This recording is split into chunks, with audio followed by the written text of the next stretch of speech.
Salut à tous de PSG, on se retrouve pour ce petit debriefing du troisième match de préparation du Paris Saint-Germain qui opposait Paris à Augsbourg, une équipe de Borja Liga, qui se déroulait à Orléans.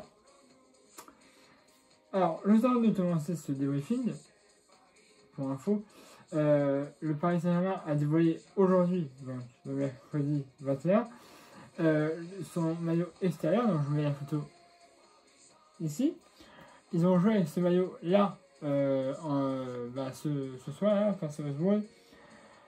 Je pense que je ferai une vidéo pour vous parler de ce maillot, mais sachez bien que pour l'instant je ne me l'achèterai pas. Voilà. Je vais acheter le bleu à la fin du mercato, comme je vous ai dit, mais là celui-là, je pense que je ferai une petite vidéo pour en parler, mais voilà, pour l'instant c'est pas, j'ai pas l'arrêté de me l'acheter. Et en passant, donc Paris affrontait Augsbourg, une équipe d'Allemagne, à Orléans pour ce troisième match de préparation. Un match, comme je te dis, sans, on va dire, grands joueurs, à part Icardi, Draxler, Navas aussi. Voilà. Il y a Sadio, Kerrer, voilà. Il y a des joueurs qu'on connaissait, mais sans Ramos. D'ailleurs, tu m'aurais peut-être dû voir. Hakimi, qui n'est pas, qui a le coronavirus apparemment. Et puis Mbappé, Neymar, etc. Je ne sais pas sa liste. Qui devrait, je pense, revenir dans pas très longtemps. Et ça, ce sera. On va trouver un match qui commence. Il y a des occasions pour Paris et pour Augsbourg, mais largement plus pour Augsbourg. Ah bah largement, on va dire. Là, franchement, alors, certes, il y a eu quelques occasions pour Paris, mais c'était c'était long, hein, je peux dire, pendant la première mi-temps, je me suis ennuyé, je fais ok. J'ai analysé le match pour faire le debriefing, mais franchement, c'était pas la joie, hein. Mais bon, c'est comme ça. Alors, un truc, je me suis dit, mais comment ça se fait qu'on s'en prend pas un? Parce qu'il y a eu beaucoup de corners pour Augsbourg. Ah, mais sur les corners, on n'était pas là. Hein. Ah, mais on n'était pas là du tout. Chaque fois qu'il y avait là pour eux, je sais pas si vous foutez. Heureusement, Navas était là. Hein. C'est lui qui a joué pendant la première période et un petit peu la deuxième. Mais heureusement qu'il était là parce que les joueurs en défense, comme je te dis souvent, c'était la chaise longue et puis j'attends que ça se passe. Hein. Tu as Hakimi et Ramos, ça va pas être comme ça. Hein. Parce que là, mon gars, peut-être c'était chaud. Hein. Je me dis, comment ça, on s'en prend pas un? Parce que là, on est sur tous les corners, mais pas là. Alors, on fout rien. On va passer au ballon. On va passer sur un mec qui pourrait éventuellement le toucher. On faisait rien. On laissait statique, puis on avait le ballon. En espérant qu'il n'en fait pas. Et bon. Écoute, à un moment on va le payer, je me suis dit, j'avais raison. Et bon, bref, fin des 45 minutes, 0-0. Je me dis, si on fait un 0-0 en troisième match de préparateur, c'est Augsbourg. Je ne regarde pas à Augsbourg en général, mais je sais que le championnat d'Allemagne, c'est un championnat où tu as quand même de très bonnes équipes, de très bons joueurs. Et que c'est un championnat où c'est assez violent quand même. Hein. Je veux dire que comparé à la Ligue 1 comparé à la Bundesliga, c'est le monde des bisounours. Hein. Clairement, parce que là, ça rigole pas. Hein. Alors, quand il y a un match, ça y va. Hein, je vous dis, il va falloir quand même se. Alors, vous avez Simon. Je me fais le lui, mais j'ai trouvé extrêmement bon une fois de plus. Lui, ça, il y a un concept. Alors lui, à un moment, il s'est quasiment fait un tampon à l'intérieur de la Augsbourg. Calme-toi, c'est un joueur de Liga ou de Borja Liga? C'est là qu'il y allé, hein. Mais c'est bien, c'est bien qu'on voit un joueur qui s'implique, hein, un petit peu dans le travail défensif. Voilà. On regarde ce terrain. Et là, pas, il y a eu un petit coup de gueule de Pochettino dans les vestiaires, même si il y a eu... Voilà. Donc il y avait Icardi qui est sorti, qui avait fait un match, on va dire, moyen. Voilà. Puis il y en a d'autres, je crois qu'il y a un défenseur qui est sorti aussi. Bref. Il y a été sorti, il y a été rentré. Évidemment, en match de préparation, les changements sont illimités. Faire tous les changements de suite, puis quasiment mettre une équipe B en première période et une équipe A en seconde période, ou à l'inverse. Voilà, tu as des changements illimités. C'est plutôt bien. Pour un match de préparation. Et donc, là, ça va mieux. Ça va mieux, ça va largement mieux.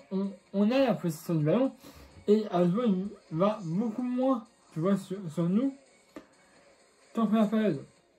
Là, on a de l'espace, on peut faire des choses, tu vois.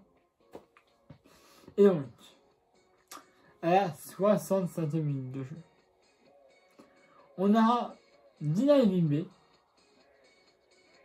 qui était prêté au DFCO la saison dernière, au Dijon Football Club. Enfin, au Dijon. Attends, DFCO, c'est Dijon Football Club d'Or, voilà.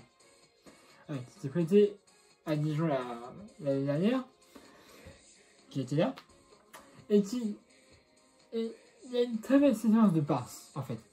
T'as Navas qui relance, et après t'as une très belle circulation.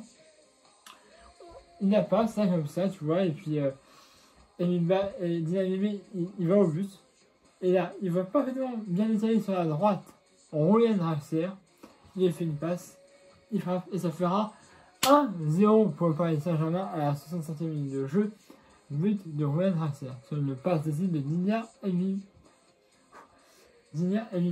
Voilà. C'était prêté à Dijon la saison dernière. Très bien. Il avait très bien vu Roland Draxler, il était décalé. Voilà, il frappe et ça fait 1-0. Et après, comme je te l'ai dit, il y a un corner pour Augsbourg. Et là, même si Navas fait un arrêt spectaculaire dans un premier temps, on a quand même à la 66e minute de jeu un but pour Augsbourg. Ça fait égalité but de... Ça va être chaud, hein. Niederlechner. Les noms, je ne savais pas les joueurs. Je ne savais pas. Ah, c'est Niederlechner. Un truc dans l'ordre. Et là, voilà. Égalité. Je vous avais dit, hein, que sur les dernières, on n'était pas au de tout, que ce soit en première ou en seconde période, on n'était pas là. On n'était pas du tout là. Donc voilà. Donc bah c'est un petit peu près logique qu'on se prenne cette égalisation.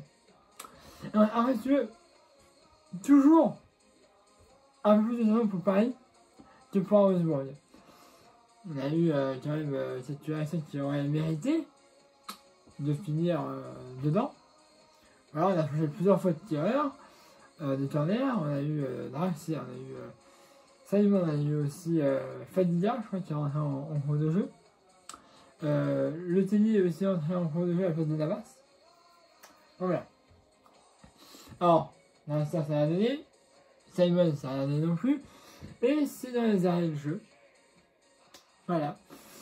Dans les arrêts de jeu, sur un corner de Fadiga, que ça fera 2-0 pour le Paris, but de Roualerche.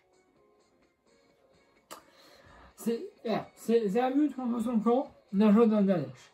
Alors, Anderlecht. Suis-je bête? Oh, c'est bon, excusez-moi. Donc, voilà. Il veut dégager le ballon de la tête et malheureusement, ça prend une direction différente et ça finit dans les filets de son propre gardien. Du coup, ça fait 2-0 pour le Paris Saint-Germain. Et on en restera là. Donc, deuxième victoire en préparation pour le Paris Saint-Germain. Qui a fait égalité à la fois 2-2 entre... Je sais plus. entre Chambly, je crois. Voilà. On sait, ça c'est une préparation, mais c'est bien pour la confiance.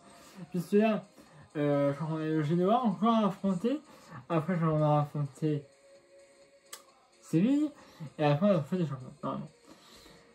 Séville, on a pas encore de date exacte, je crois.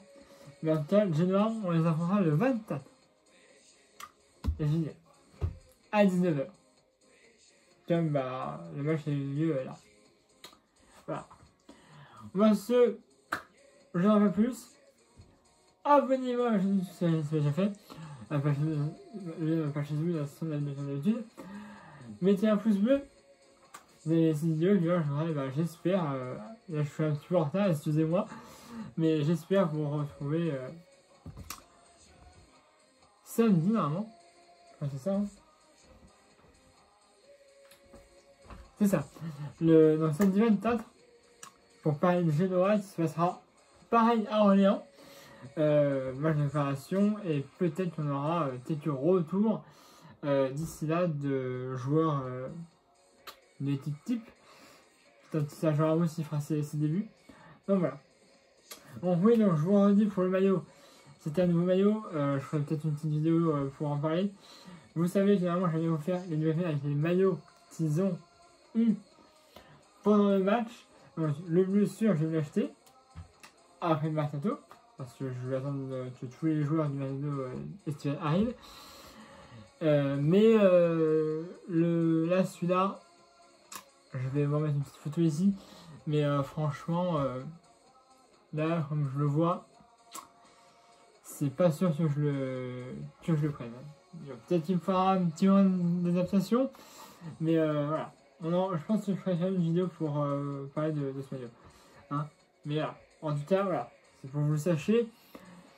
Je vais attendre que le maillot bleu arrive après la fin de mercato et celui de l'extérieur. Réflexion actuellement, mais c'est très vrai que je ne le porte pas. Voilà. Sur ce, vous n'aurez plus longtemps. Abonnez-vous à ma chaîne YouTube si ce n'est pas déjà fait. À la page Facebook dans la section d'habitude. Et mettez un pouce bleu et aimez cette vidéo. Allez, voilà, c'est à tous, Paris Magique.